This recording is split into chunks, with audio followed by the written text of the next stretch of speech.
നമസ്കാരം. ഇന്ത്യയെ പരസ്യമായി ഭീഷണിപ്പെടുത്തിയിരിക്കുകയാണ് റഷ്യയിലെ പാകിസ്ഥാൻ അംബാസഡർ. ന്യൂഡൽഹി അയൽരാജ്യത്തെ ആക്രമിച്ചാൽ ഇസ്ലാമാബാദ് ആണവായുധങ്ങൾ ഉൾപ്പെടെയുള്ള പൂർണ്ണശക്തി തന്നെ പ്രയോഗിക്കുമെന്നാണ് മുഹമ്മദ് ഖാലിദ് ജമാലി പറഞ്ഞത്. കഴിഞ്ഞ മാസം നടന്ന പഹൽഗാം ഭീകരാക്രമണത്തെ തുടർന്ന് ഇന്ത്യയും പാകിസ്ഥാനും തമ്മിലുള്ള ഭിന്നത വർദ്ധിച്ചു വരുന്ന സാഹചര്യത്തിലാണ് തുറന്ന വെല്ലുവിളിയുമായി പാക് പ്രതിനിധിയുടെ വരവ്. പാകിസ്ഥാനിലെ ചില പ്രദേശങ്ങളിൽ ഇന്ത്യ ആക്രമണം നടത്തുമെന്നും ഒരു സംഘർഷം ആസന്നമാണെന്നും ചോർന്ന ചില രേഖകൾ വെളിപ്പെടുത്തിയതായി ഒരു മാധ്യമത്തിന് നൽകിയ അഭിമുഖത്തിൽ റഷ്യയിലെ പാക് പ്രതിനിധി മുഹമ്മദ് ഖാലിദ് ജമാലി അവകാശപ്പെട്ടു. ഇതിന് പിന്നാലെയാണ് അദ്ദേഹം ആണവായുധം ഉൾപ്പെടെ പ്രയോഗിക്കുമെന്ന ഭീഷണി മുഴക്കിയത്. ഇന്ത്യയിലെ മാധ്യമങ്ങളുടെ ആവേശവും അവിടെ നിന്ന് വരുന്ന നിരുത്തരവാദിത്തപരമായ പ്രസ്താവനകളും ഞങ്ങളെ നിർബന്ധിതരാക്കുകയാണ്. പാകിസ്ഥാനിലെ ചില പ്രദേശങ്ങൾ ആക്രമിക്കാൻ തീരുമാനിച്ചതായി കാണിക്കുന്ന മറ്റ് ചില രേഖകൾ ചോർന്നിട്ടുണ്ട്. അതിനാൽ ഇത് സംഭവിക്കുമെന്നും ആസന്നമാണെന്നും ഞങ്ങൾക്ക് തോന്നുന്നു, ജമാലി പറഞ്ഞു. ഇന്ത്യയുടെയും പാകിസ്ഥാന്റെയും കാര്യം വരുമ്പോൾ സംഖ്യാബലത്തെക്കുറിച്ചുള്ള ഈ ചർച്ചയിൽ ഞങ്ങൾ ഇടപെടാൻ ആഗ്രഹിക്കുന്നില്ല. പക്ഷേ പരമ്പരാഗതവും ആണവപരവുമായ മുഴുവൻ ശക്തിയും ഞങ്ങൾ ഉപയോഗിക്കും, അദ്ദേഹം ചൂണ്ടിക്കാട്ടി. പാകിസ്ഥാനിലെ ജനങ്ങളുടെ പിന്തുണയോടെ സായുധ സേന പൂർണ്ണ ശക്തിയോടെ തന്നെ പ്രതികരിക്കുമെന്ന് ജമാലി നിലപാട് വ്യക്തമാക്കി.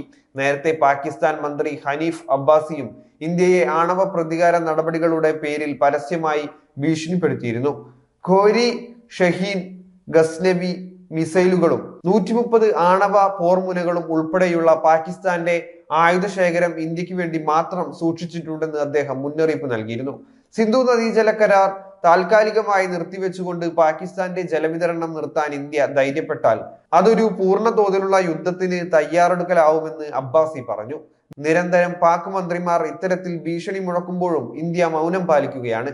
എന്നാൽ ഉടൻ തന്നെ ഒരു തിരിച്ചടി ഉണ്ടാവുമെന്നാണ് പാകിസ്ഥാൻ ഭയക്കുന്നത്.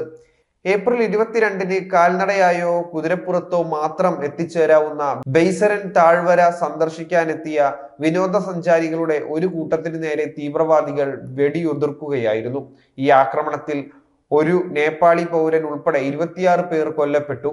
അതിന് പിന്നാലെയാണ് പാകിസ്ഥാനെതിരെ ഇന്ത്യ നടപടി കടുപ്പിച്ചത്.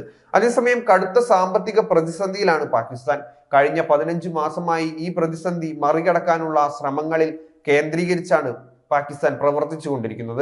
സൗദി അറേബ്യ ഉൾപ്പെടെയുള്ള രാജ്യങ്ങളുടെ സഹായത്തോടെയാണ് സാമ്പത്തിക നില മെച്ചപ്പെടുത്താൻ ശ്രമിക്കുന്നത്. ഇതിന് തുരങ്കം വയ്ക്കുന്ന പ്രവർത്തനങ്ങൾ പാകിസ്ഥാന്റെ ഭാഗത്തു നിന്നുണ്ടാകില്ലെന്നും ഷഹ്ബാസ് ഷെരീഫ് പറഞ്ഞു. മേഖലയിൽ സമാധാനം നിലനിർത്തുന്നതിന് ശ്രമിക്കുമെന്ന് സൗദി, UAE, കുവൈത്ത് അംബാസഡർമാർ പറഞ്ഞിട്ടുണ്ട്. കഴിഞ്ഞ വ്യാഴാഴ്ച ചൈനീസ് അംബാസഡർ ജിയാങ് സെയ്തോങ് പ്രധാനമന്ത്രി ഷഹ്ബാസ് ഷെരീഫുമായി ചർച്ച നടത്തിയിരുന്നു. സംഘർഷം മൂർച്ഛിക്കുന്നതിൽ ആശങ്ക പങ്കുവെച്ച് സൗദിയും കുവൈത്തും ഖത്തറും രംഗത്ത് വരികയും ചെയ്തിരുന്നു. ഭീകരതയ്ക്കെതിരെ പ്രവർത്തിക്കുമെന്ന് പറയുന്ന പാകിസ്ഥാൻ പക്ഷേ ഇന്ത്യക്കെതിരെ നീങ്ങുന്ന സംഘങ്ങളെ അടിച്ചമർത്തുന്നില്ല എന്നതാണ് വാസ്തവം. അതിന്റെ ഏറ്റവും ഒടുവിലെ ഉദാഹരണമാണ് പഹൽഗാം സംഭവം. ആക്രമണത്തിന് ശേഷം കടുത്ത നീക്കങ്ങൾ ഇന്ത്യ നടത്തി വരികയാണ്. പാകിസ്ഥാന് ലഭിക്കുന്ന സാമ്പത്തിക സഹായം തടയണം എന്ന് ലോകബാങ്കിനോട് ഇന്ത്യ ആവശ്യപ്പെടുമെന്നാണ് ഒടുവിൽ വരുന്ന റിപ്പോർട്ടുകൾ.